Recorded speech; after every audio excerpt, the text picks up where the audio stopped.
Hello everyone, welcome to prep IAS पे आप सबका स्वागत है। तो आज के पॉलिटिकल लेक्चर में अब हम कंटिन्यू करते हैं और अब हम पढ़ेंगे दो चीजों के बारे में, दैट इज फेडरल सिस्टम। तो in this we will read about India federal system कि इंडिया का फेडरल सिस्टम कैसा है, राइट, और what are the some key features of Indian federal system. Okay, ये पढ़ेंगे। और दूसरा हम पढ़ेंगे then centre state legislative and administrative relations, right. So अभी हम पढ़ेंगे कि लेजिस्लेटिव और एडमिनिस्ट्रेटिव रिलेशंस, कई लोग इसे बोलते हैं even executive relations. Okay, legislative और एग्जीक्यूटिव रिलेशंस और एडमिनिस्ट्रेटिव रिलेशंस। ओके, सो इसमें बेसिकली पढ़ेंगे कि लाइक सेंट्रल गवर्नमेंट को क्या पावर्स हैं, स्टेट गवर्नमेंट को क्या पावर्स हैं, लेजिस्लेटिव उनको क्या पावर्स हैं और एडमिनिस्ट्रेटिवली उनको क्या पावर्स दे रखी हैं। ओके, सो अगेन थोड़ा सा ये इसमें मेनली क्या है, आपको प्रोविजंस हैं, बहुत सारे प्रोविजंस होंगे, उस पर थोड़ा सा आपको फोकस करना पड़ेगा। और अगेन थोड़ा सा ये थोड़ा बोरिंग होने वाला है क्योंकि इसमें मैं एक एक प्रोविजन आपको बताऊंगा, but I will try to ensure कि एक लॉजिकल ऑर्डर में आपको बताऊं मैं, सो दैट आपको इजीली ये प्रोविजंस याद हो जाए, ताकि अगर आपको एग्जाम में इन पे क्वेश्चन आए so you could easily do those questions. Okay, so let's begin. And again, at the beginning, I would like to tell this is 3 months free crash course for UPSC Prelims 2021 by Prep IAS.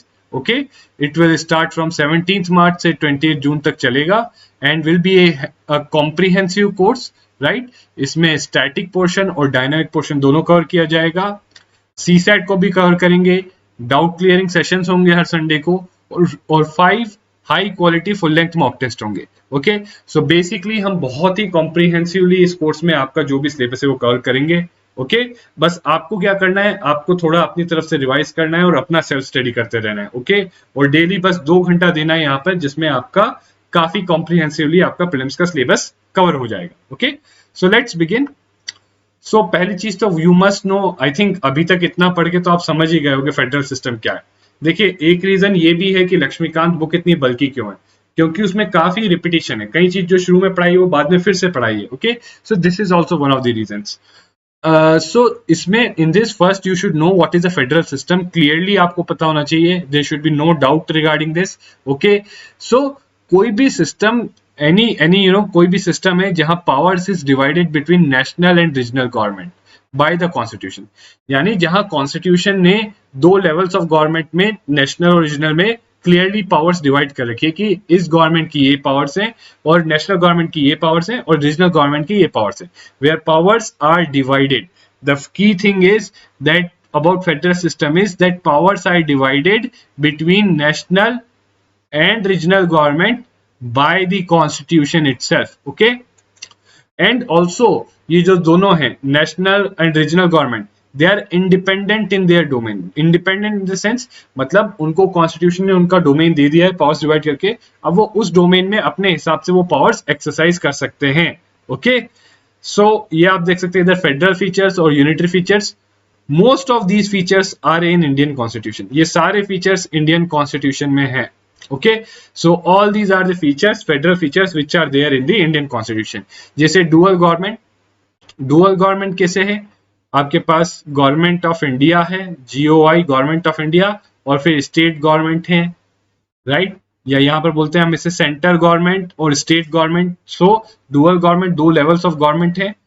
Return constitution है जो दोनों levels of government की powers define करता है। आप जानते हो हमारे कॉन्स्टिट्यूशन में एक पार्ट है जो सेंट्रल गवर्नमेंट की पावर्स डिफाइन करता है और एक पार्ट है जो स्टेट गवर्नमेंट की पावर्स डिफाइन करता है। Okay, then there is also division of powers.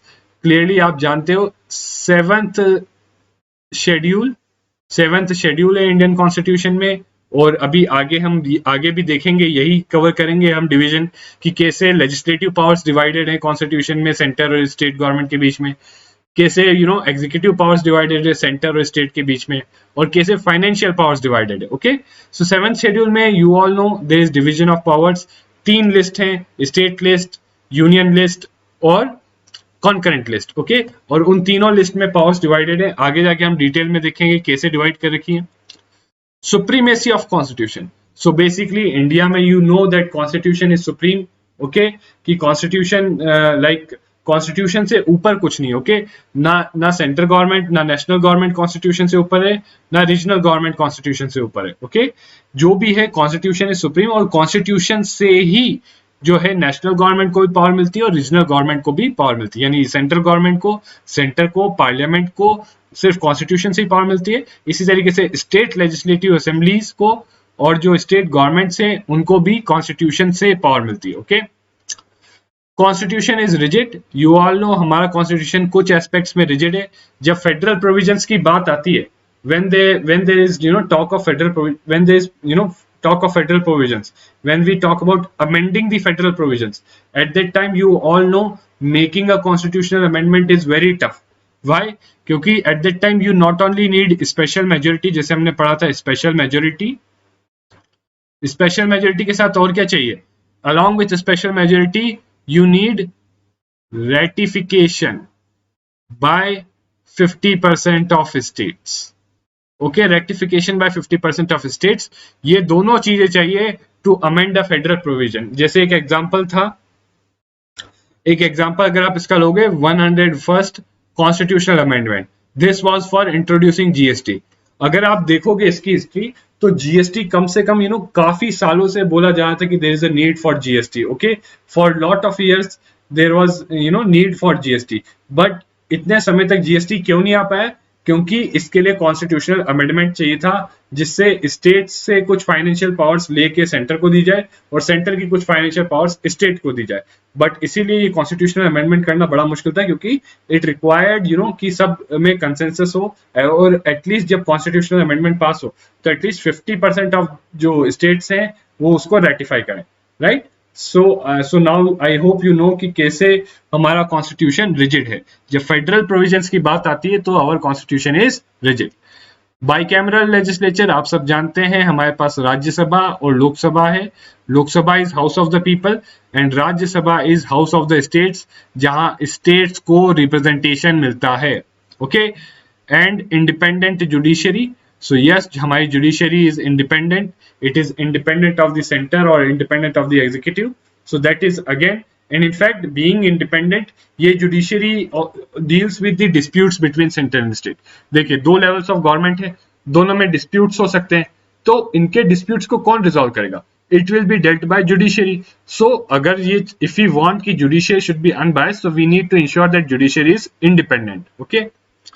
सो ये सब प्रोविजन हमारे कॉन्स्टिट्यूशन में है and this makes our constitution federal. But बात यही नहीं खत्म होती।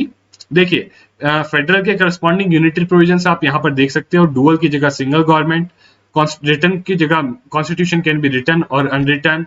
पावर्स, डिवीजन ऑफ पावर्स होता है कि नेशनल गवर्नमेंट और रीजनल गवर्नमेंट के पास डिफरेंट पावर्स डिवाइडेड होती हैं clearly by the constitution. But यहां पर सारी पावर्स किसके पास है? All the powers are with the national government, okay. And then supremacy of constitution हो सकती है, नहीं हो सकती है। रिजिडिटी कैन बी रिजिड और flexible. Bicameral can be bicameral और यूनिकैमरल। एंड इंडिपेंडेंट जुडिशरी हो सकती है या नहीं हो सकती है, ओके। सो अब देखिए, हमने यहां तक जहां तक देखा कि फेडरल प्रोविजंस तो देख लिए, राइट। बट इंडिया के फेडरेशन के बारे में कुछ यूनिक चीजें, which because of which it is called sui generis। sui generis means unique। so why it is called unique? देखिए, India despite being federation is called union of states in article 1। And again ये हमने सबसे पहले पढ़ लिया है, right, that India is not a federation as a result of an agreement among the states like American federation. So I hope you, अगर आप recollect करेंगे तो अमेरिकन फेडरेशन कैसे बनी थी? डिफरेंट कॉलोनीज आई और मिल के बनाया उन्होंने अमेरिकन फेडरेशन। इंडियन फेडरेशन कैसे बनी? ब्रिटिश इंडिया थी, उसमें उसके डिफरेंट पार्ट्स डिवाइड किए स्टेट्स में, ओके। तो एक ब्रिटिश इंडिया एक सिंगल एंटिटी थी, उसको डिवाइड करके हमने डिफरेंट इंडियन स्टेट्स बनाए हैं, ओके। बट अमेरिकन फेडरेशन बहुत सारी छोटी छोटी डिफरेंट एंटिटीज थी, उन्होंने मिल के बनाया है, okay. So I hope this point is clear, okay. And also states have no right to cede from the federation. So जो यूनियन इसलिए कहा है कि क्योंकि federation is indestructible, states federation छोड़ के नहीं जा सकते, okay. And again we are based on Canadian model because the way it is form, जैसे मैंने आपको बताया, and use of term union in article 1 and the centralising tendency. See, centralising tendency का मतलब होता है that giving more powers to centre. To centre बोले तो centre means parliament and central government. So इनको ज्यादा पावर्स देना विजावी स्टेट गवर्नमेंट और state legislatives creates a centralising tendency. और ये आगे हम जब डिवीजन ऑफ जब आगे लेजिस्लेटिव रिलेशन और एडमिनिस्ट्रेटिव रिलेशन देखेंगे तो क्लियरली हमें दिखेगा कि यस, सेंट्रल गवर्नमेंट और पार्लियामेंट को ज्यादा पावर्स दे रखी हैं। Central government and parliament have been given more powers compare to state government and state legislature. Now, these are some unitary features of our constitution. So please remember these features. Strong center. Why strong center is strong? Because more subjects are in union list. Union list में number of subjects ज़्यादा हैं. They are 97, right? 97, जबकि उसमें around 67 subjects हैं state list में. Plus कई important subjects जो हैं वो यूनियन लिस्ट में है, राइट? कई important subjects they are there in the union list. Overriding powers in the concurrent list. So concurrent list है उसमें दोनों, उसमें आपका सेंट्रल गवर्नमेंट जो पार्लियामेंट है वो भी लॉ बना सकता है और स्टेट लेजिस्लेचर वो भी लॉ बना सकता है। और अगर दोनों के लॉ में कॉन्फ्लिक्ट आएगा तो किसका लॉ प्रिवेल करेगा? पार्लियामेंट का। ओके, बट अगेन इसमें भी एक एक्सेप्शन है जो हम आगे देखेंगे। Also residuary powers. Residuary power मतलब जो ना कि यूनियन लिस्ट में है, ना स्टेट लिस्ट में है, ना कॉन्करेंट लिस्ट में है, राइट? ऐसी पावर जो 7th शेड्यूल में की तीनों में से किसी भी लिस्ट में नहीं है। Powers which are not in any of the list of the 7th schedule, neither in union list nor in state list nor in concurrent list, those are called residuary powers. और ऐसी powers किसके पास है? Such powers are given in center, and this is taken from Canada. So this is the Canadian model. Okay. Now states are not indestructible. You all know under Article 3, reorganization of states हो सकता है, तो states are not indestructible. Single constitution, हमारा एक ही constitution है. Okay. Flexibility of the constitution. So yes, कई provisions हैं. There are many provisions of the constitution which can be amended by simple majority. And there are many provisions which can be amended by special majority of only parliament. So that is why it is called flexible. That means key provisions can be amended by parliament only. So let me write it more clearly for you guys here. So constitution can be amended in many cases by parliament only. So only parliament can amend, सिर्फ parliament या तो simple majority जैसे article 3 के अंदर, या special majority like relating to fundamental rights, अगर fundamental rights amend करने हो तो सिर्फ parliament amend कर सकता है। Next is no equality of representation, state representation। तो state का representation parliament में कहाँ है? राज्यसभा में। और राज्यसभा में देखोगे आप कि किसी स्टेट को इक्वल रिप्रेजेंटेशन नहीं दिया। यूएस में क्या है? यूएस में सिमिलर इसके है सीनेट। तो यूएस में क्या है? हर स्टेट को 2 सीट मिली हुई है। बट यहां पर देखो राज्यसभा में क्या है? हर स्टेट को सीट मिली हुई है according to population. In Rajya Sabha, every state has got seats according to population, और that's why कुछ states जिनकी ज्यादा population उनका ज्यादा representation है, कुछ states जिनकी कम population उनका कम representation. So this is also called a unitary feature. Then emergency provisions, which we have read already. Single citizenship. Okay. Next आ जाइए integrated judiciary. So basically हमारी judiciary एक ही है. We have integrated judiciary. Okay. There is ऐसा एक ही judiciary है, मतलब supreme court, high court और सबऑर्डिनेट कोर्ट्स, ये तीनों इंटीग्रेटेड वे में दोनों लॉज से डील करते हैं। ये यानी स्टेट लॉज को भी इंप्लीमेंट करते हैं और पार्लियामेंट के लॉज को भी, पार्लियामेंट लॉज को भी इंप्लीमेंट करते हैं। Okay, again here I would like to point out that I made a big mistake here. Okay, as हमने पहले एक बार डिस्कस किया था कि सीएजी एंड आपका जो इलेक्शन कमीशन है, so I made a mistake there कि I told them that are not unitary features, but here let me clarify it कि they are unitary features, that क्योंकि देखिए and why ऐसा क्यों, basically देखिए इलेक्शन कमीशन जो है, देखिए इसमें ना एक्चुअली थोड़ा सा ये डिबेटेबल है। एक्चुअली मैंने कहीं पढ़ा था in that news article it was being debated कि जो सीएजी और ईसी है they are not unitary feature, क्योंकि उनको इंडिपेंडेंस है, दे आर इंडिपेंडेंट, क्योंकि कई प्रोविजन है जो उनको which provide which make them give them security of tenure, so that's why they are independent of the central government. But here again, here it is argued that because both CAG and Election Commission, they are appointed by center, appointed by president. Okay, they are appointed by president और state legislature का कोई role नहीं है, but despite that वो state का भी audit करते हैं, CAG state का भी audit करती है और similarly election commission state legislature के भी election कराता है. So that's why it is called that this is a unitary feature. Okay, so I hope this point is clear. Please, I made a mistake here. Please guys rectify this mistake. Okay, so I'm really sorry for the mistake. So again, so जो integrated election machinery and integrated audit machinery, because ये machinery में जो इनके heads हैं, CAG हो गया और chief election commissioner या इलेक्शन कमीशन ऑफ इंडिया हो गया, it is appointed by the central government. Okay, so that's why जो प्रेसिडेंट अपॉइंट करता है इनको, so appointed by the president, right. और इसमें स्टेट गवर्नमेंट्स का कोई रोल नहीं है, that's why it is being called as a unitary feature. Okay, again I had read somewhere that because they are independent bodies, क्योंकि so that they must not be, but still जो current position जो आपको यही देखनी चाहिए कि they are unitary features. okay, इसके अलावा ऑल इंडिया सर्विसेज, सो आप जानते हो आप सब इंडियन एडमिनिस्ट्रेटिव सर्विसेज के लिए एग्जाम दे रहे हो, आईएएस आईपीएस के लिए, राइट, और इंडियन फॉरेस्ट सर्विसेज. सो ये तीन जो सर्विसेज है they are all India services. All India service होने का मतलब ये होता है, the meaning of being all India service is that they are they are recruited and trained. So let me write it clearly: IAS, IPS and Indian forest services. So they are recruited, trained and controlled. Major जो control होता है, main control, ultimate control जो होता है, that is by the DOPT, or you could say, rather better, it would be better to say central government, right? And but whom do they serve? आप अगर IAS बन जाते हो, you get a cadre से आपको कार्डर मिल गया Rajasthan.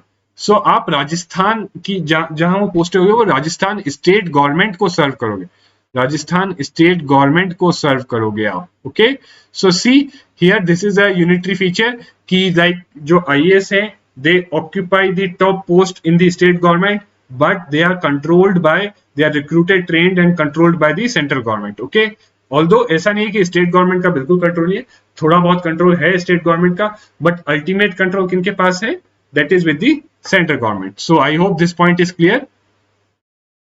Now parliaments authority और स्टेट लिस्ट, ये आगे हम देखेंगे कि कई जगह पे पार्लियामेंट स्टेट लिस्ट में लॉज बना सकता है. ओके, तो वो किस किन सर्कमस्टांसेस पे, in which circumstances can parliament legislate in state list, we will see at, right. Veto और स्टेट बिल्स. सो बेसिकली क्या होता है कि अगर कोई स्टेट लेजिस्लेचर ने लॉ पास किया, अब वो गवर्नर के पास जाता है एसेट के लिए, तो वहां पर अंडर आर्टिकल 201 जो गवर्नर है उसके पास एक चॉइस होता है कि that governor can reserve that bill for the president. और अगर प्रेसिडेंट को the governor has reserved that bill, then president gets the veto over the state bill. Okay, president can then withhold his assent or return the bill, right, or even pass the bill, but ultimately veto किसके पास, state bill के ऊपर president के आ जाता है. Okay, then last appointment of the governor.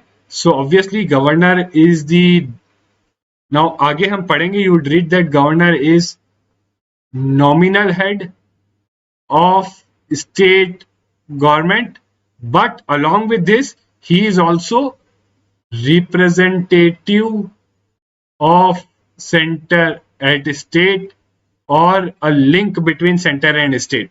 So that's why, so his appointment में, उसके appointment में, since see he is nominal head of the state government, but फिर भी उसका अपॉइंटमेंट स्टेट गवर्नमेंट नहीं करती, कौन करती है, सेंट्रल गवर्नमेंट करती है. ओके,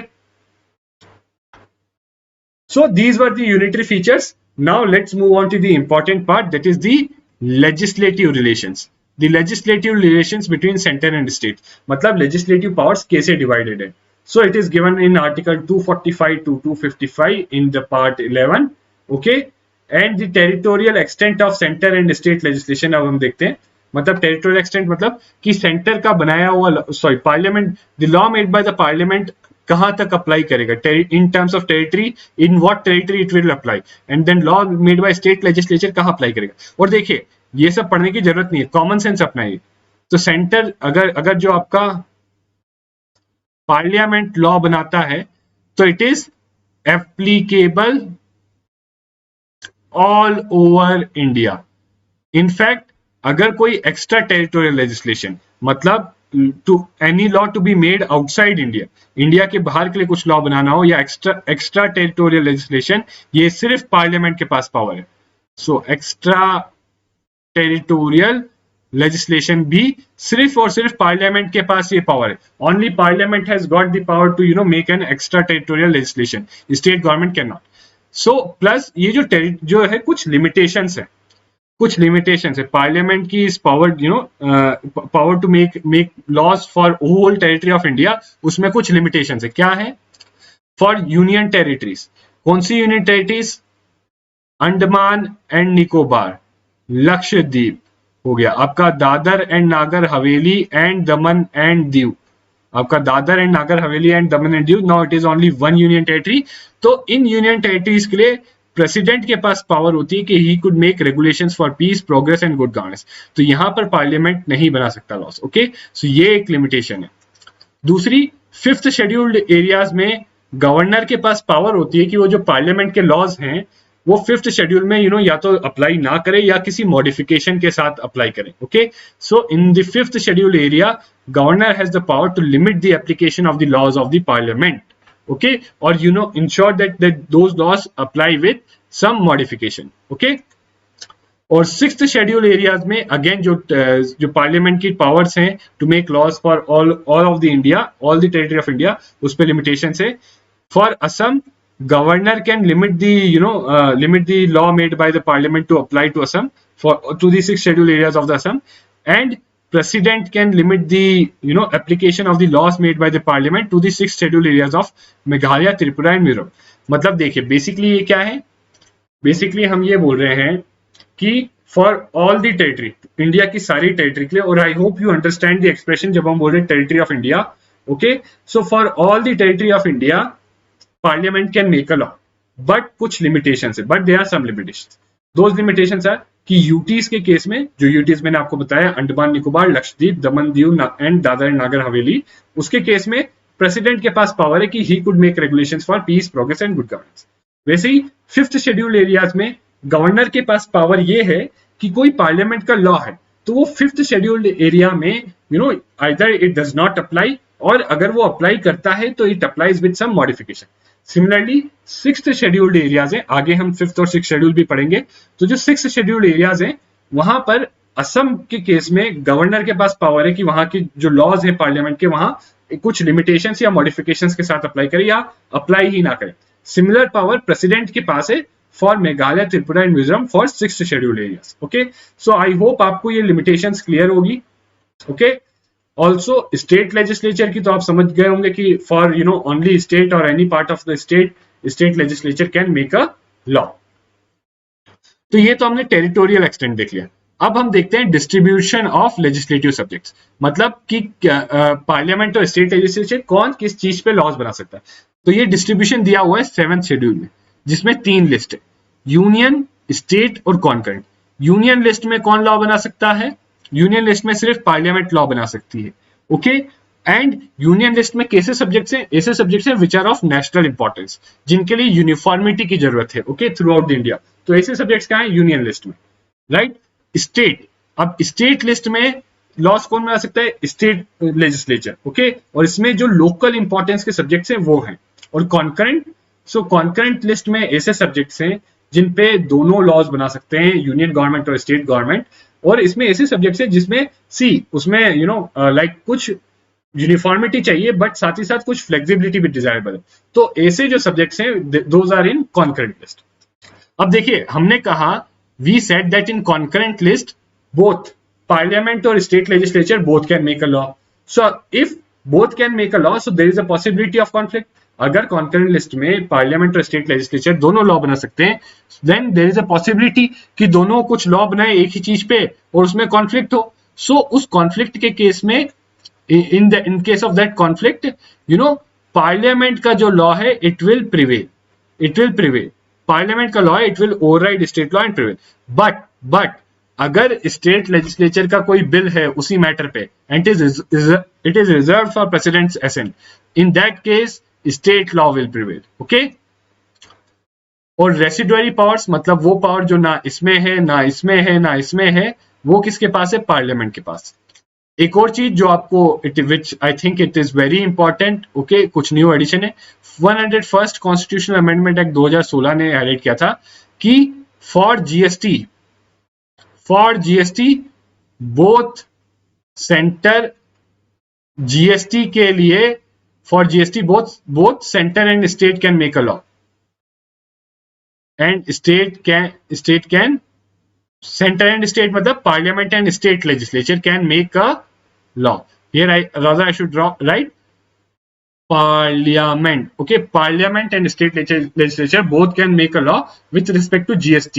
So जैसे state GST है तो state GST के लिए law state legislature बनाएगा, central GST है तो उसके लिए law parliament बनाएगा. Okay, but जब इंटर स्टेट जीएसटी की बात आती है मतलब कोई गुड है जो which is supplied across one state to another, तो इसके लिए लॉ कौन बनाएगा? सिर्फ पार्लियामेंट. तो only parliament has the power to make laws for inter state GST. Please keep this in mind. यही दो पॉइंट्स यहां पर बताए गए. ऑल्सो कॉन्स्टिट्यूशन में यह भी देखा गया है कि मान लीजिए कई बार यूनियन लिस्ट और स्टेट लिस्ट में कॉन्फ्लिक्ट है कि किस चीज में वो सब्जेक्ट है. So there is predominance of union list over state list and concurrent list, right. So basically अगर कोई डाउट होगा तो अल्टीमेटली यूनियन लिस्ट प्रिवेल करेगी, right. So union list is above state list and concurrent list, okay, and concurrent list is above state list. तो basically predominance इस sense में है कि आपका यूनियन लिस्ट है, पहले तो यूनियन लिस्ट, फिर कॉन्करेंट लिस्ट है, right, and then is state list. Now if there is a subject, मान लो एक ऐसा कोई सब्जेक्ट है जो तीनों में लाई करता है. सो बेसिकली देखिए अगर यूनियन के पास भी वो चीज है तो it will lie in union list. Union can make a law, right. अगर कॉन्करेंट में ही लाई करती है और इसके बीच में तो concurrent can make a law और इन कॉन्करेंट लिस्ट में जो लॉ है और वो सब्जेक्ट है वो प्रिवेल करेगा. Okay, so I hope this point is clear.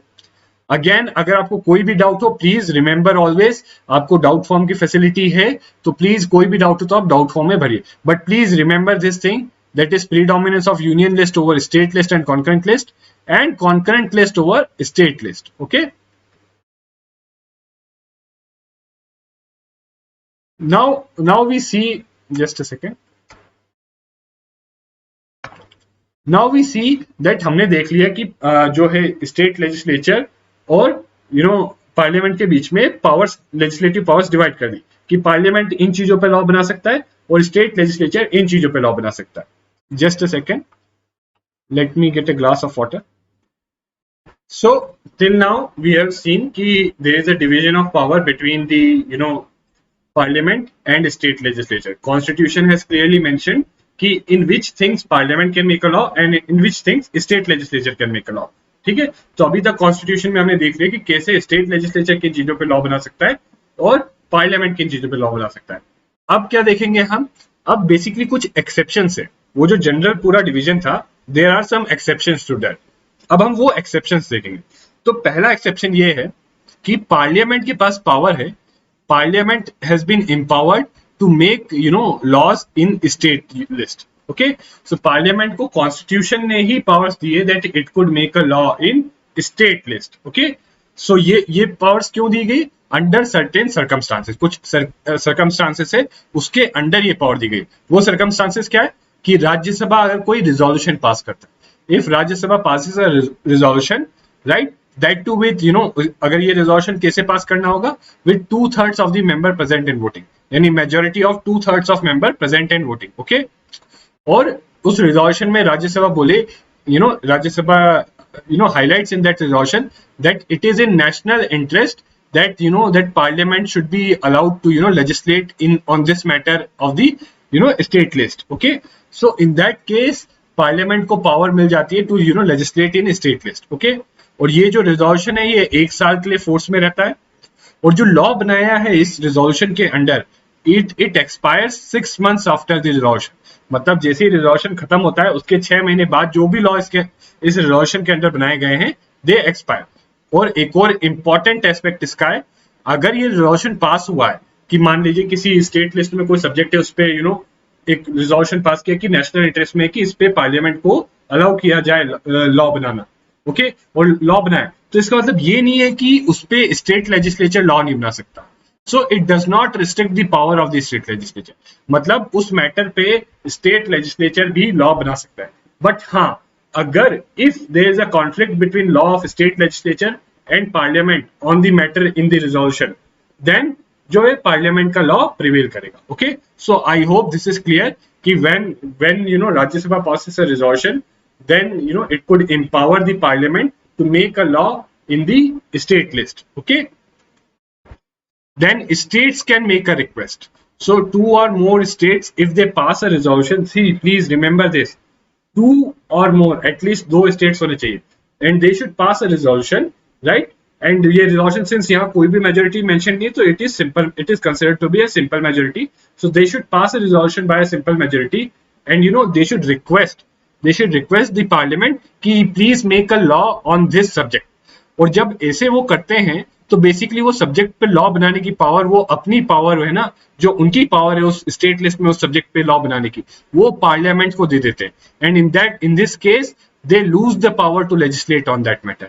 अब वो उस चीज पे एक बार they passed resolution to make for that, so उसके बाद वो उस पे पावर्स लूज कर जाते हैं, वो अब उस मैटर पे लेजिस्लेट नहीं कर सकते.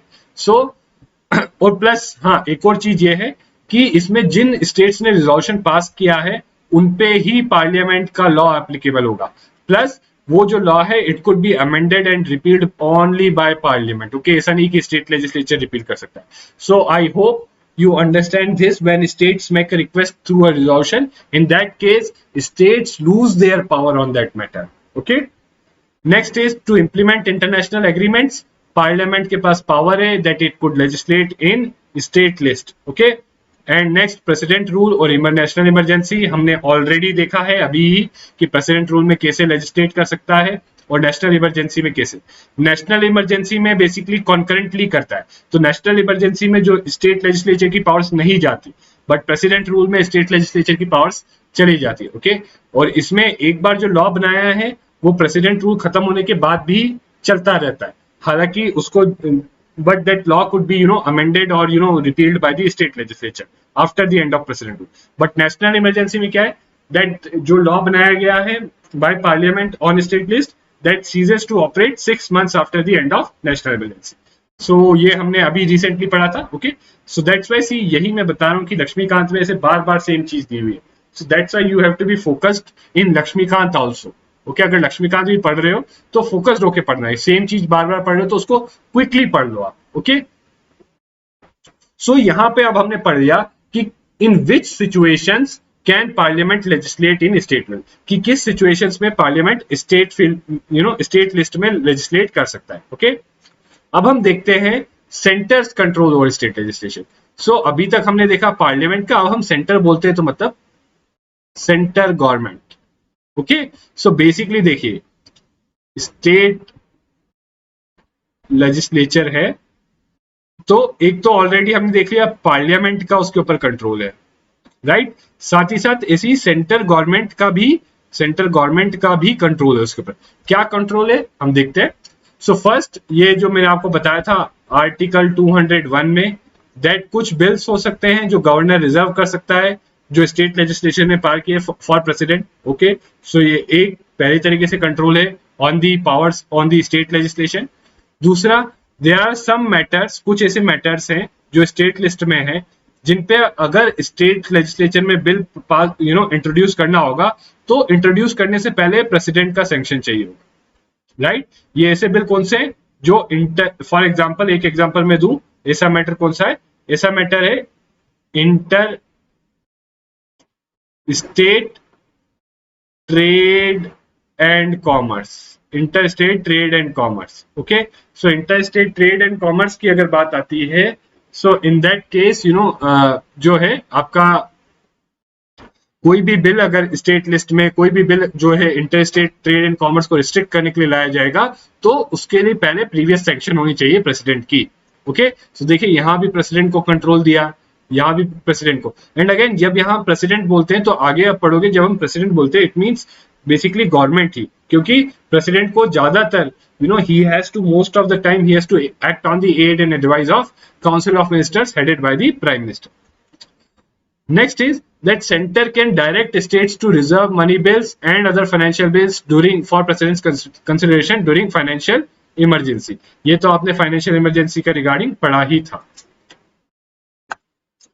Now we see the executive relations. Executive relations मतलब कि कैसे executive powers divided है सेंटर स्टेट, क्योंकि अभी तक हमने legislative मतलब लॉ बनाने की पावर, तो लॉ बनाने की पावर कैसे डिवाइडेड है और कैसे जो यूनियन गवर्नमेंट है, सेंट्रल गवर्नमेंट है और पार्लियामेंट है, उसको ओवरराइडिंग पावर्स दी गई हैं over the state legislature. Okay, उसी तरीके से हम देखेंगे कि कैसे एग्जीक्यूटिव पावर्स डिवाइडेड है और कैसे एग्जीक्यूटिव पावर्स में भी जो पार्लियामेंट है और आपका सेंट्रल गवर्नमेंट है, उनको पावर्स दी हुई है over the state government. Okay, now सबसे पहली चीज है डिस्ट्रीब्यूशन।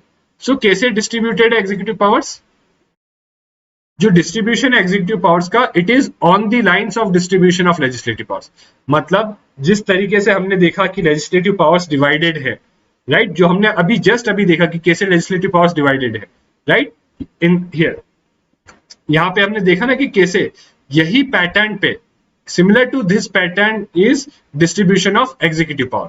मतलब बेसिकली वही तीन लिस्ट है, तो उन तीन लिस्ट के मैटर्स में जैसे स्टेट लिस्ट के जो मैटर्स है उसमें स्टेट गवर्नमेंट को भी एग्जीक्यूटिव पावर्स, ओके, तो उसमें स्टेट लेजिस्लेचर को पावर है तो स्टेट उसको भी power. Okay, similarly union list है उसमें सेंट्रल गवर्नमेंट को एग्जीक्यूटिव पावर्स है। ओके, और जब कॉन्करेंट लिस्ट की बात आई तो यहाँ थोड़ा डेविएशन है, कॉन्करेंट लिस्ट के केस में थोड़ा डेविएशन है, please focus on this deviation.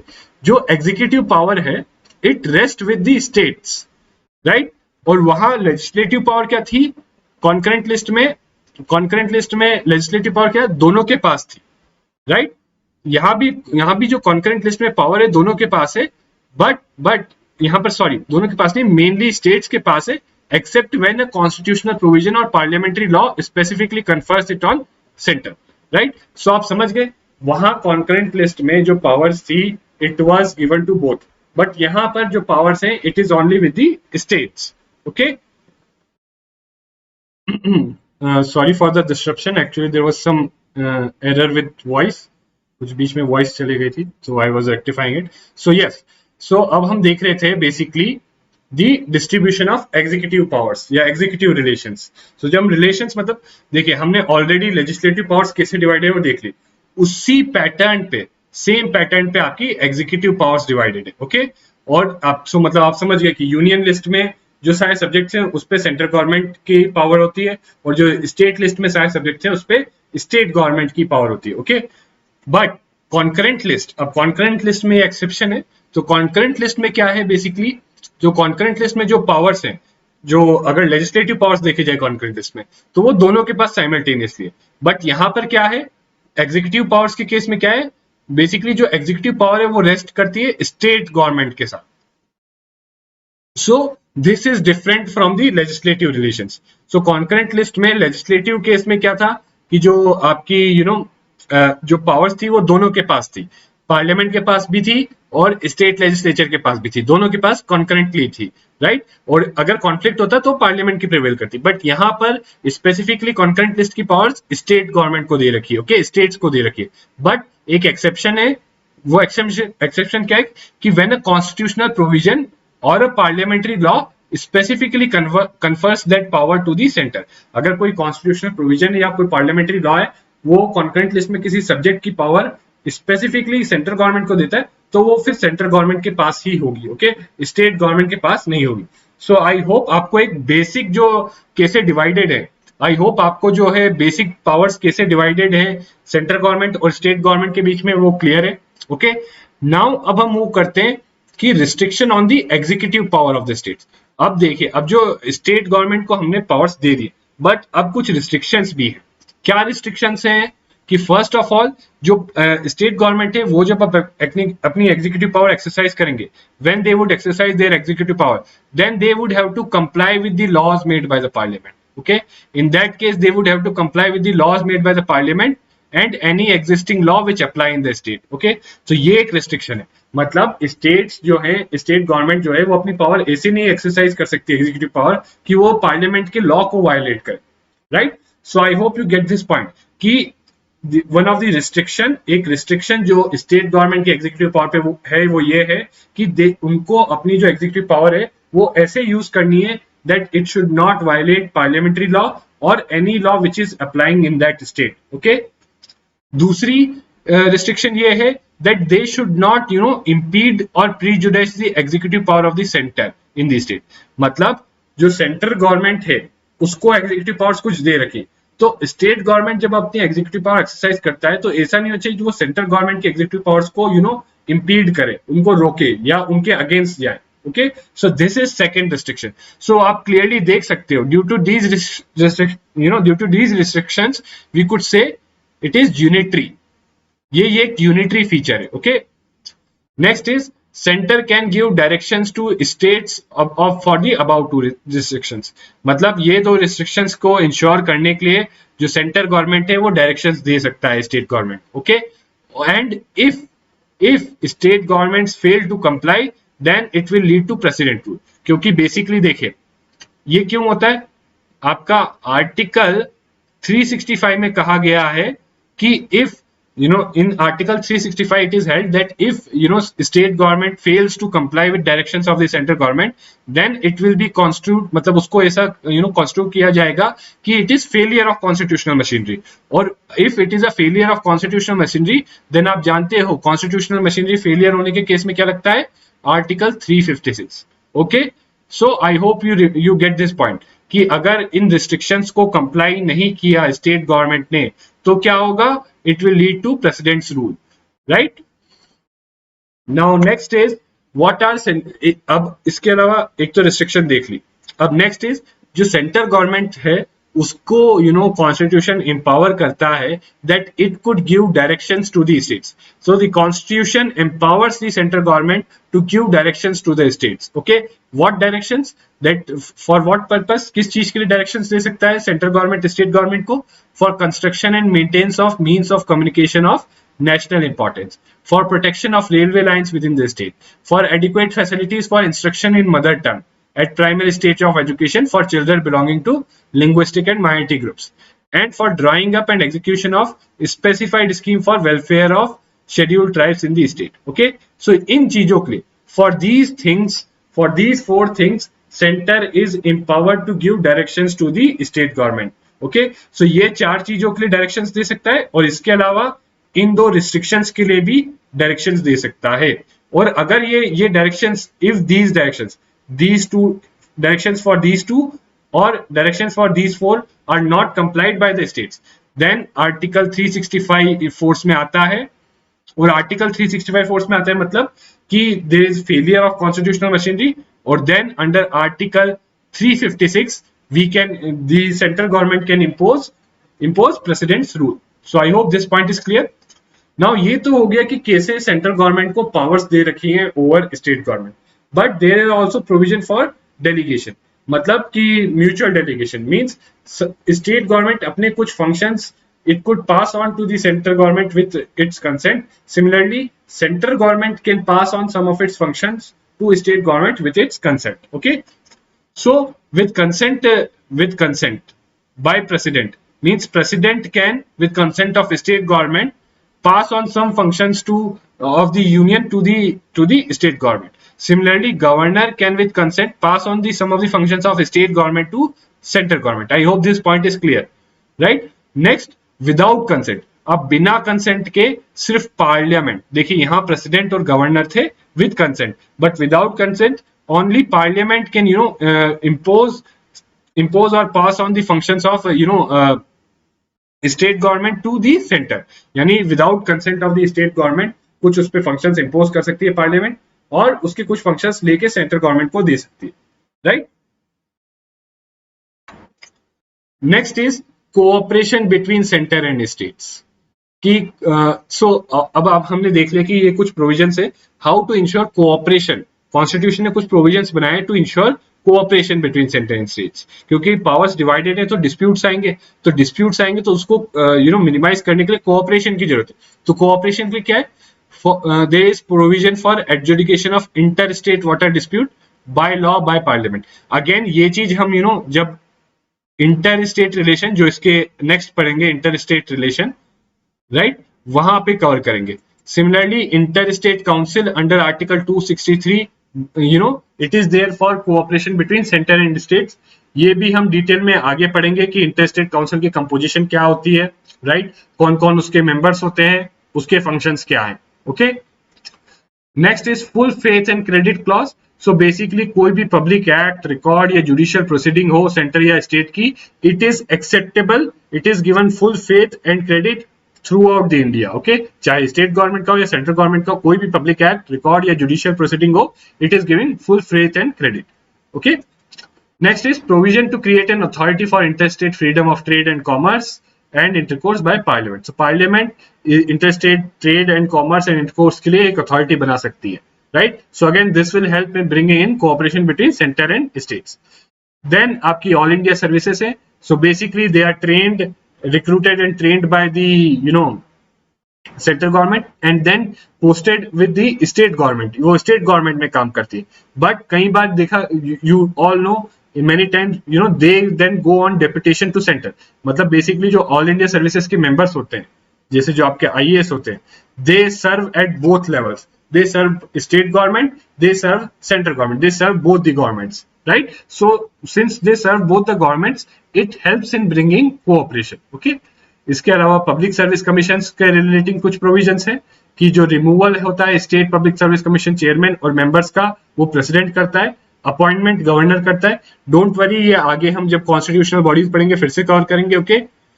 जो आपकी joint state public service commission है, it is made by the parliament और उसके chairman and members are appointed by president and UPSC can assist the states for recruitment and other things, okay. Next आपका आ गया integrated judicial system. So basically जो मैं आपको already बता चुका हूं, और ऑल्सो जो सेंट्रल गवर्नमेंट, प्रेसिडेंट बोलते हैं, मतलब जो हाईकोर्ट जजेस हैं, they are appointed by president in consultation with chief justice of India and governor.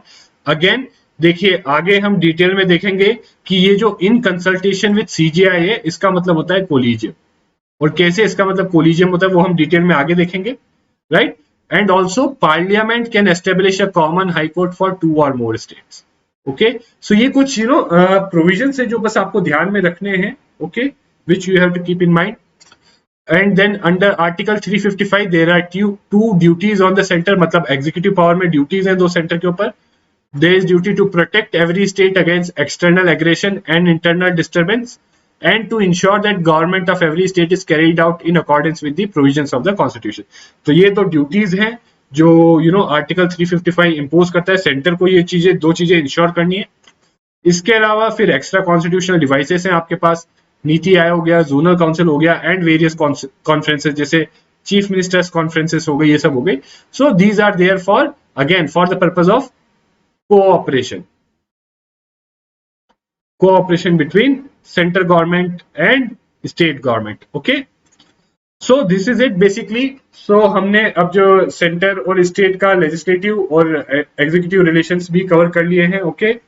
so this is it for this lecture। अब अगले लेक्चर में हम देखेंगे, in next lecture we will cover financial and inter-state relations, okay।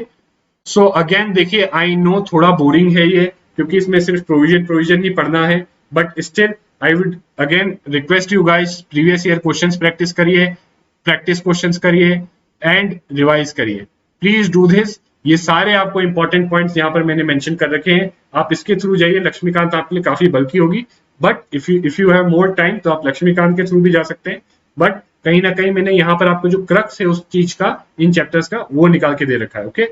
So please, thank you very much and see you again next time with another lecture on polity.